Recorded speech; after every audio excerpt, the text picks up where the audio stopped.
Hello दोस्तों, मैं उदित डागर आप सभी का फिर से स्वागत करता हूं आपके अपने चैनल एग्जाम न्यूज बाय उदित सर में।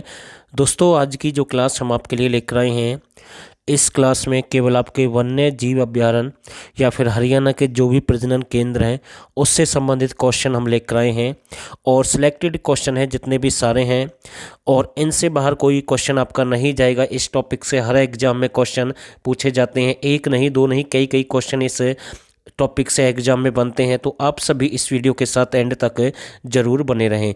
और दोस्तों, अगर आपको ये वीडियो अच्छी लगे तो आप इसे लाइक और शेयर भी कर सकते हैं। तो इस सेशन को हम आगे बढ़ाते हैं। पहला क्वेश्चन आपके सामने है, हरियाणा का प्रथम वन्य जीव अभयारण्य कौन सा है? तो इसका जो राइट बनेगा, हरियाणा का प्रथम वन्य जीव अभयारण्य आपका है भिंडावास वन्य जीव अभयारण्य। कौन सा है? भिंडावास है।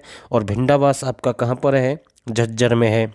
और दोस्तों, ये सबसे अधिक आर्द्रता भूमि के लिए जाना जाता है, ये जो आपका भिंडावास वन्य जीव अभयारण्य है। और यहीं पर इस अभयारण्य में एक बड़ी झील है जो यानी कि एशिया की सबसे बड़ी झील है आर्द्रता के लिए, और संसार की तीसरे नंबर की है। तो ये भी आपको ध्यान रखना है। तो इसका जो राइट बनेगा सी बिल्कुल सही आंसर है।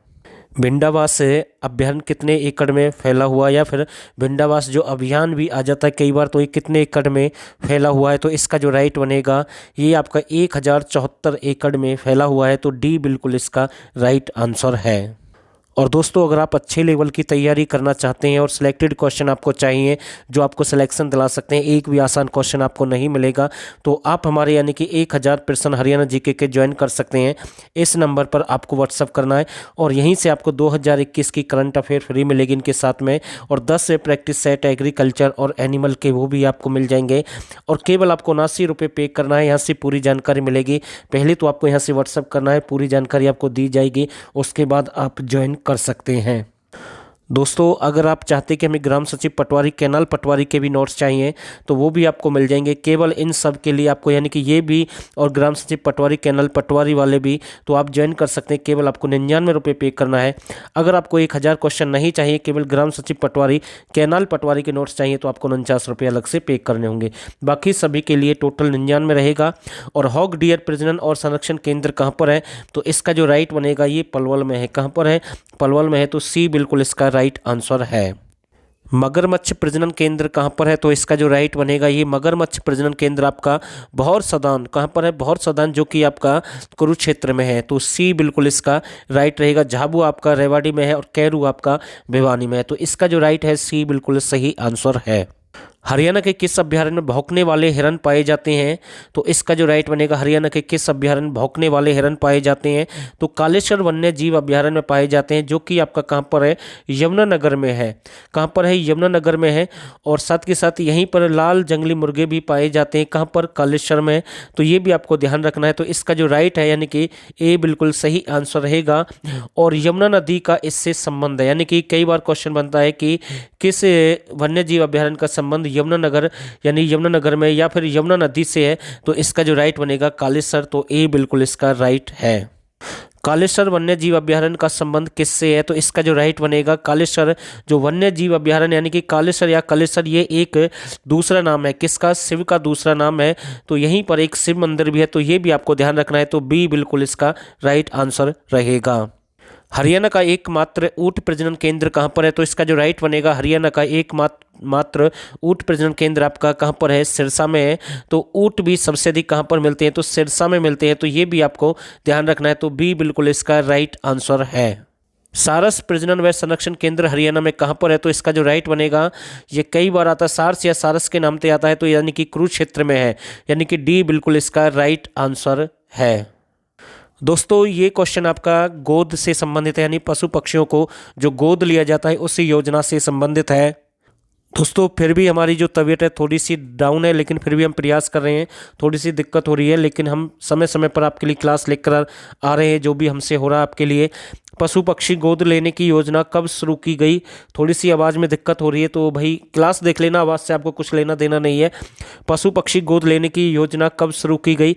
तो इसका जो राइट बनेगा, 7 फरवरी 2011 है। ठीक है। तो कई बार ना ये आपको 2011 ना मिलेगा, क्या मिलेगा, सीधा 2013 मिल सकता है सेंटर के नाम से, यानी केंद्र में ये 2013 में शुरू हुई है, जबकि हरियाणा मानता है 7 फरवरी 2011 है, जबकि इसका कोई ऑफिशियल रिकॉर्ड नहीं है, डाटा नहीं है। फिर भी कई बुक ऐसी है जहाँ पर ये डाटा दिया गया है, उसके अकॉर्डिंग हम आपको बता रहे हैं। और किसी बुक में आपको ये 7 जनवरी 2011 भी मिलेगा, लेकिन इसका जो राइट है ए बिल्कुल सही आंसर है। रोहतक चिड़ियाघर कितने एकड़ में फैला हुआ है, तो इसका जो राइट बनेगा 44 एकड़ में फैला हुआ है। कितने एकड़ में फैला हुआ है, 44 एकड़ में फैला हुआ है, तो ए बिल्कुल इसका राइट है। भिवानी चिड़ियाघर की स्थापना कब हुई, तो इसका जो राइट बनेगा 1982 में हुई है। कब हुई है, 1982 रहेगा, तो डी बिल्कुल इसका राइट है। गोरैया प्रजनन व संरक्षण केंद्र कहाँ पर है, तो ये भी एक अच्छा क्वेश्चन हम कह सकते हैं। गोरैया प्रजनन व संरक्षण केंद्र कहाँ पर है, तो इसका जो राइट बनेगा ये पंचकुला में है। कहाँ पर है, पंचकुला में है, तो यानी कि डी बिल्कुल इसका राइट आंसर है। और दोस्तों अगर आपसे ये पूछ ले पंचकुला में कहाँ पर है, तो पिंजौर रहेगा, तो ये भी आपको ध्यान रखना है, तो डी बिल्कुल सही बन जाएगा। हरियाणा का सबसे छोटा अभ्यारण्य कौन सा है, तो छिलछला है। कौन सा है, छिलछला है, जो कि आपका कहाँ पर है, कुरुक्षेत्र में है, सबसे छोटा है। और अगर आपसे पूछ ले भाई सबसे बड़ा कौन सा है, तो अबूब शहर। कौन सा है, अबूब शहर, जो कि आपका कहाँ पर है, सिरसा में है, जो 11,000 यानी कि लगभग हेक्टर की अगर हम बात करें उसके अकॉर्डिंग वो फैला हुआ है। जबकि छोटा कौन सा है, छिलछला, जो कि आपका कुरुक्षेत्र में, तो ए बिल्कुल इसका राइट बनेगा। साइबेरियन सारस के प्रवास के लिए कौन सा वन्य जीव अभ्यारण्य प्रसिद्ध रहेगा हरियाणा का, तो इसका जो राइट बनेगा साइबेरियन सारस सबसे अधिक कहां पर आता है, तो सलीम अली पक्षी विहार अभ्यारण्य में, जिसे हम सुल्तानपुर पक्षी अभ्यारण्य के नाम से भी जानते हैं, ठीक है ना। और इस अभ्यारण्य से पीटर जैक्सन का भी संबंध है, कई बार ऐसे भी मतलब कि क्वेश्चन एग्जाम में बना है, ठीक है, तो ये भी आपको ध्यान रखना है। तो इसका जो राइट बनेगा ए बिल्कुल सही आंसर है। और जो आपका सलीम अली या फिर सुल्तानपुर पक्षी अभ्यारण्य है, इसी में एक चिल्ड्रन पार्क है, इसी के अंदर में एक पुस्तकालय, पक्षी पुस्तकालय भी इसी के अंदर है, और एक वॉच टावर भी है इसी में। तो ऐसे भी कई बार क्वेश्चन बन सकते हैं, तो ये भी हम आपको अलग से यानी कि एक्स्ट्रा जो भी क्वेश्चन बन सकते हैं वो अलग से बता रहे हैं। तो इसका जो राइट है यानी कि ए बिल्कुल सही आंसर है। इस वीडियो का ये एक जबरदस्त क्वेश्चन हम कह सकते हैं, लेक बर्ड सेंचुरी को किस दूसरे नाम से जानते हैं, तो इसका जो राइट बनेगा लेक बर्ड सेंचुरी, ये भी आपका कहां पर है, तो सुल्तानपुर पक्षी अभ्यारण्य को कहते हैं। तो यहां पर मैं आपको समझाने की कोशिश करता हूं, पक्षियों का स्वर्ग भी कहते हैं इसे, सुल्तानपुर राष्ट्रीय उद्यान भी कहते हैं, और इसे प्रथम इको पार्क के नाम से भी जानते हैं। तो यानी कि इसका जो डी बिल्कुल सही बन जाएगा भाई, ठीक है। तो अगर ये 4 नाम आ जाए ना, तो सभी का संबंध सुल्तानपुर पक्षी अभ्यारण्य से है या फिर सलीम अली पक्षी अभ्यारण्य से है। तो ध्यान रखना, ये सभी इसी के लिए हम आपको बता रहे हैं सारा डाटा जो है, यानी कि लगभग मैं कह सकता हूं इस प्रश्न में आपके 4 प्रश्न कवर हो जाएंगे। तो डी बिल्कुल इसका राइट है।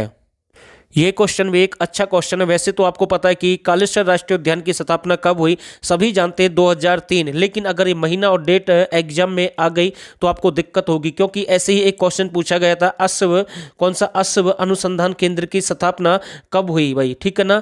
तो सभी जानते हैं 1986 में हुई थी हिसार में, लेकिन महीना और तारीख दे दी तो सभी का लगभग यानी कि जो 90% जो स्टूडेंट थे जो आंसर सही दे रहे थे वो 9% पर आ गई भाई, ठीक है ना। तो क्योंकि उन्होंने डेट और महीने के बारे में जानकारी नहीं थी, तो अगर आपको ऐसे पूछ ले जाए तो ये गलत नहीं होगा, 8 दिसंबर 2003 रहेगा। और जो अश्व अनुसंधान केंद्र है वो 7 जनवरी 1986 है भाई, उसका आंसर है हिसार वाला। तो इसका जो राइट ए बिल्कुल सही आंसर है। सुल्तानपुर पक्षी अभ्यारण्य प्रवासी जो पक्षी किस महीने में आते हैं, यानी कि यहाँ पर जो पक्षी है घूमने के लिए आते हैं, ठीक है ना, फिर वो चले जाते हैं। तो कब आते हैं, वो सितंबर महीने में आना स्टार्ट करते हैं और जनवरी फरवरी के बाद में वो जाते हैं। तो ध्यान रखना सितंबर महीने में आते हैं, तो बी बिल्कुल इसका राइट बनेगा। देश का पहला हाथी पुनर्वास एवं अनुसंधान केंद्र कहां पर स्थापित किया जा रहा है, तो इसका जो राइट बनेगा बसंतौर, ठीक है ना। ये कहां पर स्थापित किया जा रहा है, यमुनानगर। तो सी बिल्कुल इसका राइट आंसर है। गिद्ध संरक्षण एवं प्रजनन केंद्र की स्थापना कब हुई, तो इसका जो राइट बनेगा गिद्ध संरक्षण एवं प्रजनन केंद्र की स्थापना 2001 कब हुई, 2001।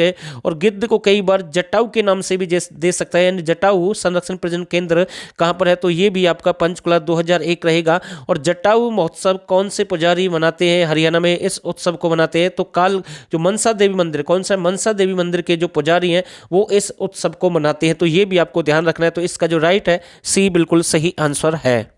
सरस्वती वन्य जीव अभ्यारण्य हरियाणा में कहाँ पर है? तो इसका जो राइट बनेगा ये आपका कहाँ पर है? सरस्वती वन्य जीव अभ्यारण्य कैथल में। कहाँ पर है? कैथल में। और आपसे ये भी पूछ सकता है भाई इसकी स्थापना कब हुई? तो इसका जो राइट बनेगा ये इसकी स्थापना 29 जुलाई 1988 को हुई। ठीक है ना। ये रिजर्व है भाई। कौन सा है? रिजर्व और संरक्षण है भाई, दो ही है हरियाणा में रिजर्व। एक तो आपका ये है, दूसरा आपका बीरबारा वाला। कौन सा? बीर वाला, जिसकी स्थापना 1975 में हुई, जींद में हुई। ठीक है, तो ये भी आपको ध्यान रखना। और सरस्वती जो वन्य जीव अभ्यारण्य से सौनसर के नाम से भी जानते हैं। ठीक है, सौनसर जंगल के नाम से भी इसे जानते हैं, ऐसे भी बन सकता है क्योंकि ये ना जो कुरुक्षेत्र और कैथल के बिल्कुल सीमा पर है। तो इसलिए आपको ध्यान रखना है, कुरुक्षेत्र नहीं लगाना है, आपको क्या लगाना है? इसका सरस्वती वाला जो वन्य जीव अभ्यारण्य, आपको कैथल ही इसका आंसर लगाना है। तो इसका जो राइट बनेगा सी बिल्कुल सही आंसर है। हरियाणा में कुल कितने चिड़ियाघर हैं? तो इसका जो राइट बनेगा 3 है भाई। कितने हैं? 3। एक पिपली है, मतलब एक तो आपका पीपली चिड़ियाघर है, एक आपका रोहतक वाला, एक आपका भिवानी वाला है। तो यानी कि कितने हैं? 3 है। तो ध्यान रखना है। भूरे हंस किस वन्य जीव अभ्यारण्य में पाए जाते हैं? तो इसका जो राइट बनेगा भूरे हंस भिंडावास वन्य जीव अभ्यारण्य में पाए जाते हैं। और भिंडावास सबसे पुराना है भाई हरियाणा का। ठीक है, तो यानी कि इसका जो राइट है भिंडावास, ए बिल्कुल सही बनेगा। और यहाँ पर जो पक्षियों की प्रजातियां वो 250 प्लस यानी पक्षियों की प्रजातियां पाई जाती हैं। वैसे तो पूरे हरियाणा में 550 प्लस पक्षियों की प्रजातियां आती हैं और देश में 1250 मिलती हैं लगभग, जबकि 250 मतलब अकेली कहां पर मिलती है? भिंडावास में मिलती है। तो ए बिल्कुल इसका राइट आंसर है। चिड़िया प्रजनन केंद्र कहाँ पर है हरियाणा में? तो इसका जो राइट बनेगा चिड़िया प्रजनन केंद्र है। और दोस्तों अगर आप अच्छे लेवल की तैयारी करना चाहते हैं तो ये नंबर है, इस पर आपको व्हाट्सअप करना है। यहाँ से आपको मिल जाएगा फुल डाटा जो भी हमारे पास में है। 99 रुपये आपको पे करने हैं भाई। ठीक है ना। ग्राम सचिव पटवारी, कैनल पटवारी, करंट अफेयर, एग्रीकल्चर, एनिमल और 1000 हरियाणा जीके के क्वेश्चन। तो आप 99 रुपये में ज्वाइन कर सकते हैं। इस नंबर पर आपको व्हाट्सअप करना है। और चिड़िया प्रजनन केंद्र कहाँ पर है हरियाणा में? तो इसका जो राइट बनेगा मोरनी। कहाँ पर है? मोरनी। और मोरनी आपका कहाँ पर है? पंचकुला में। बाकी चारों ऑप्शन ही पंचकुला पर डिपेंड है। शिवालिक की पहाड़ियां भी हैं, कालका भी वहीं है, पंचकुला भी जिसकी हम बात करें, जबकि स्थान आंसर होता है। तो ध्यान रखना है मोरनी की पहाड़ियां या मोरनी। तो ए बिल्कुल इसका राइट आंसर है। तो दोस्तों कैसी रही आज की क्लास? अगर क्लास अच्छी लगे तो इसे लाइक और शेयर करें। जो नए साथी चैनल को सब्सक्राइब करें। और दोस्तों आप सभी ने इस वीडियो को यहाँ तक देखा, आप सभी का बहुत बहुत धन्यवाद।